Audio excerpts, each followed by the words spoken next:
For my senior project, I decided to focus on the repertory theater. I wanted to focus on how different types of music from different genres can affect people from different ages and different generations. I first learned about Motown music from the Phyllis Wheatley Repertory Theater. The Phyllis Wheatley Repertory Theater has been in existence for 31 years.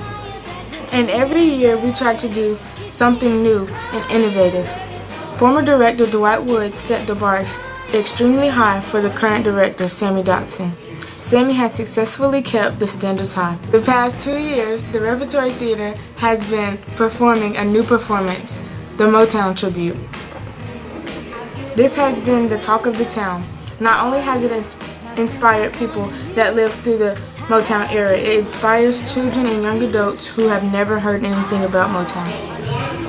These are some of the questions that I asked the director. How did you come up with this play?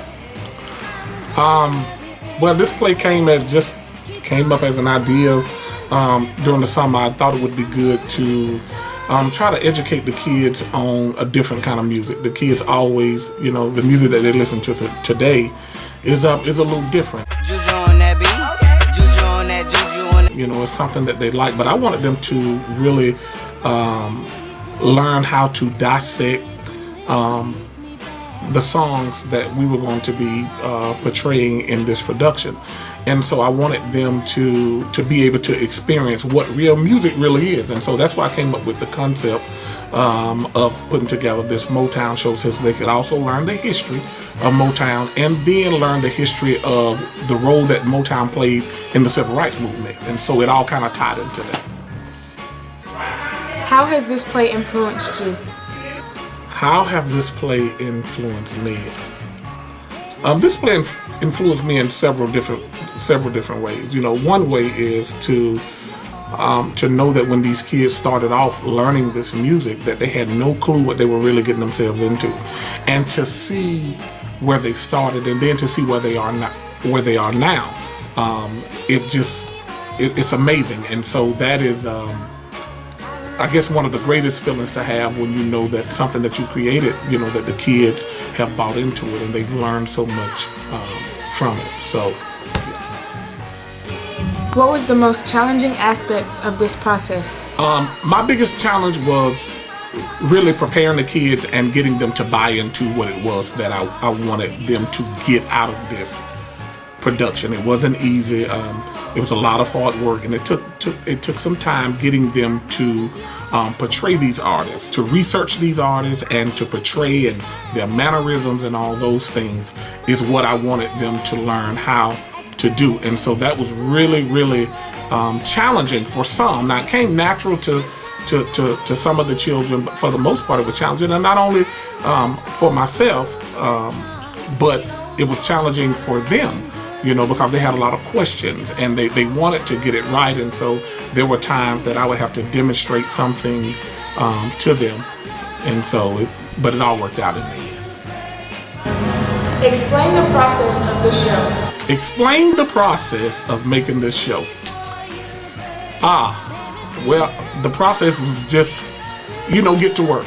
First we started with research. Having the kids to learn, putting together the names of these artists and who I wanted the kids to portray. So starting from 1959, Barrett Strong, going all the way to 1979, and that was the Commodores.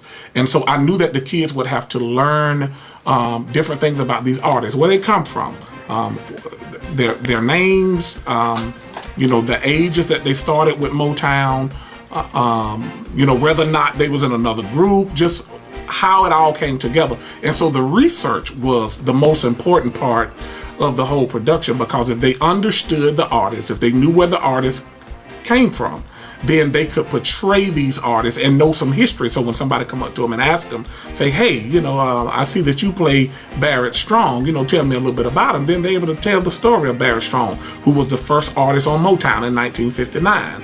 And a lot of the kids didn't know that Barrett Strong's song was the theme song for the Cosby Show.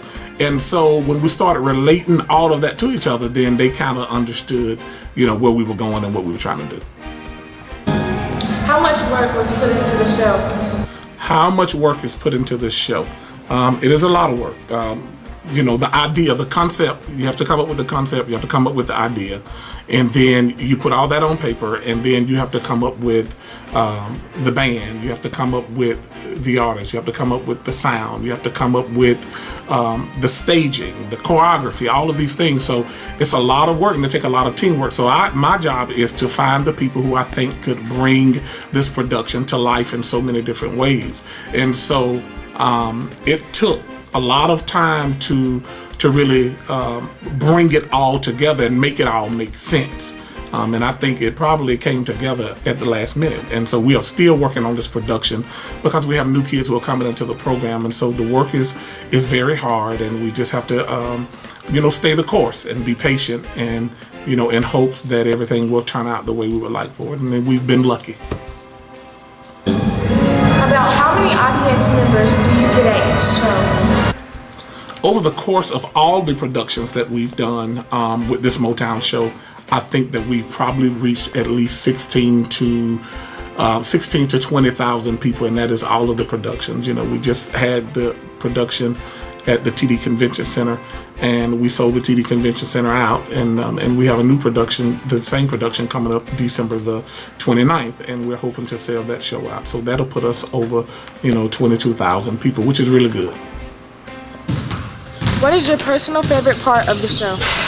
My favorite part of the show, of course, is the opening number, and then the Jackson 5 piece, which consists of all of the cast. And so when you see their costuming and see all of them up there together, it's just really, it's moving, it's touching, and it's so inspiring even to me, to see them grow and to see how they were when they first came and to see where they are now. So for me, the opening number and the Jackson 5 piece, which consists of all the cast.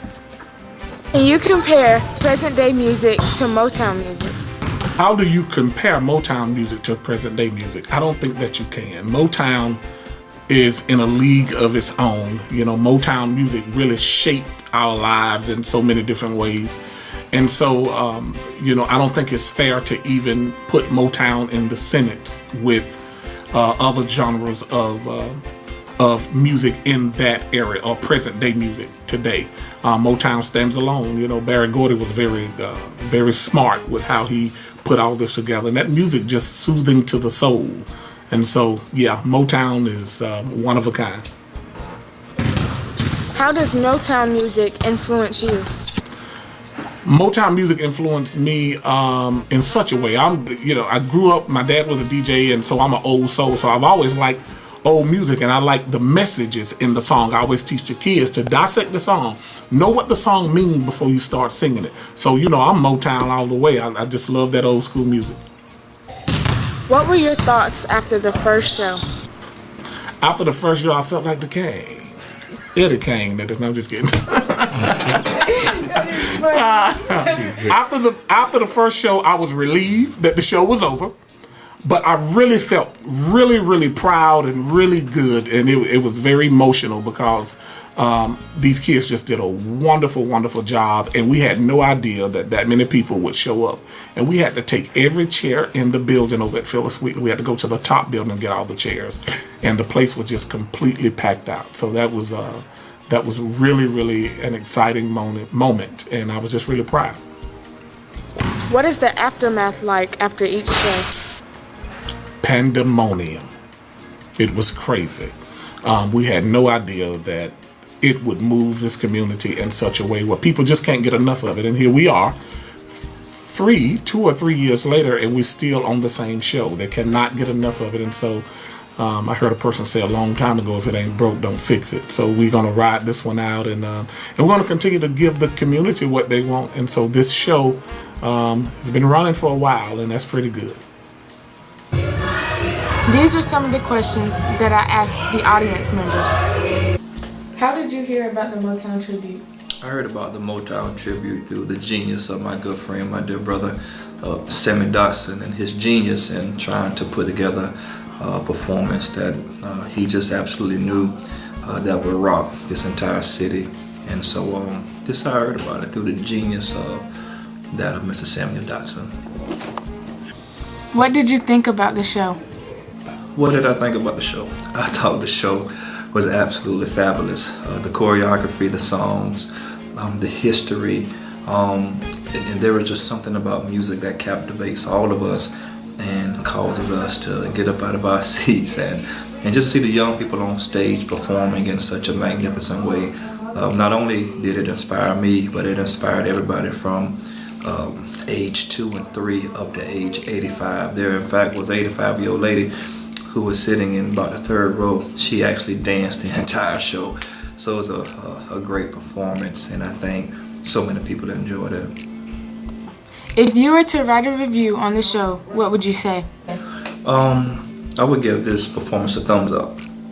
I would give it a thumbs up because I had an opportunity to see the hard work that was put into the show by the young people and by Mrs. Samuel Dotson. I would give this show a thumbs up because it brings people together. It really captivates the heart, the mind, the soul, the spirit, all of that. This is, in fact, in my personal opinion, one of the best shows that I've ever seen in my entire life. I've seen many Broadway performances. I've seen many people perform live who travel the country, who travel the world actually performing. But this show right here has to be the best put together show. I would go as far to say that this is the world's, not just state of South Carolina, not just America, but this is the world's best kept secret. And if this performance ever gets to the world, I think the world will be a better place. I give it 2 thumbs up. These are some of the questions that I asked the repertory members. Who did you play in the Motown Tribute? In the Motown Tribute, I played Gladys Knight. What was your favorite part of the show and why? My favorite part of the show is probably preparing for the show because you get to learn so much about your history and other people that was a part of Motown. What was the most challenging part of learning the show? My most hardest part of learning the show is hitting the right note and doing the right dance moves. This is my senior project and I hope you enjoyed it.